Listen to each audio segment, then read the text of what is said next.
বন্ধুরা, welcome back to my channel Sangeeta kitchen and blog থেকে জানাই অনেক অনেক ভালোবাসা।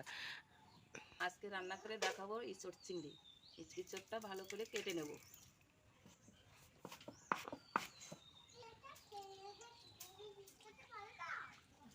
জল দিয়ে ইঁচড়টা ভালো করে ধুয়ে নিলাম। এবার ইঁচড়টা কাটবো।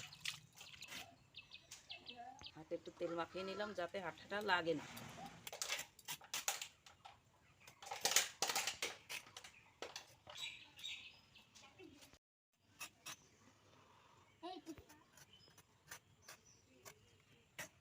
ইঁচড়টা কাটা হয়ে গেছে, এবার সিদ্ধ করে নেব।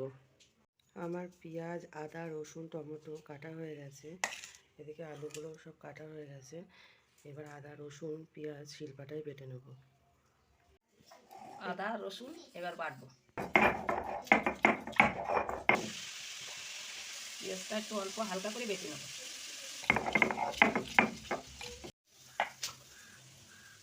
লঙ্কা জিরেটা বেটে নেব।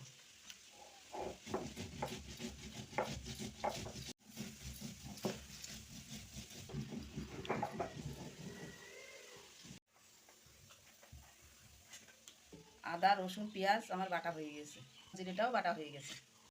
ইঁচড় আর আলুটা সিদ্ধ করে নিয়েছি। এবার চিংড়ি মাছটা ভেজে নেব। লবণ দিলাম, চিংড়ি মাছের লবণ দিয়ে নিলাম। এবার হলুদটা দিয়ে দিলাম, ভালো করে মাখিয়ে নেব। কড়াটা গরম হয়ে গিয়েছে, এবার তেলটা দিয়ে দেব। এবার মাছটা দেব। চিংড়ি মাছটা ভাজা হয়ে গেছে, এবার তুলে নেব। বাকি মাছটা আবার দিয়ে দেব। হয়ে গেছে, এবার তুলে নেব। এই তেলে ইঁচড়টা আর আলুটা একটু ভেজে নেব। লবণ দেব, একটু হলুদ দেব, হলুদ।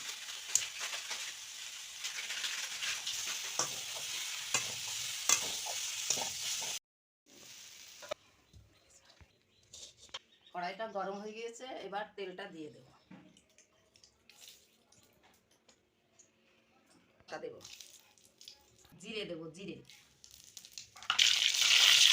এবার টমেটো দেব।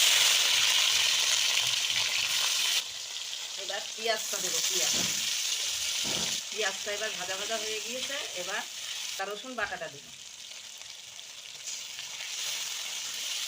আদা রসুন পেঁয়াজ ভাজা ভাজা হয়ে গিয়েছে। এবার লঙ্কা জিরে বাটা দেব।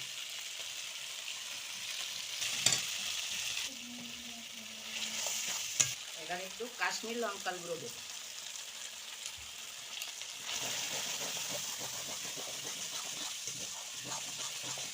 মশলাটা ভালো কষানি হয়ে গিয়েছে। এবার পোড়ার আলুটা দিয়ে দেবো।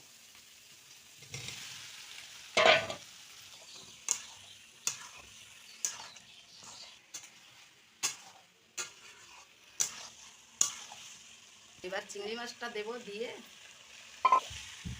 এবার চিংড়ি মাছটা দিয়ে ভালো করে মিশাই নিই। একটু জল দেব। হয়ে গেছে, এবার থালাটা দিয়ে ঢেকে দেব। গরম মশলাটা বেটে নেব।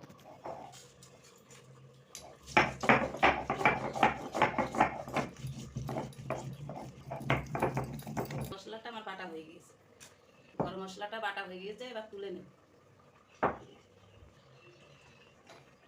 এবার থালাটা তুলে নেব।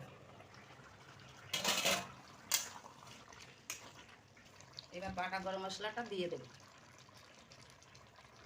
ইঁচড়টা রান্না হয়ে গিয়েছে, এবার নামিয়ে নেব। আমার ইঁচড় রান্না হয়ে গিয়েছে। আপনাদের যদি ভালো লাগে লাইক কমেন্ট শেয়ার করবেন। বন্ধুরা, এরকম নিত্য নতুন ভিডিও পেতে আমাদের চ্যানেলটা সাবস্ক্রাইব করে দেবেন।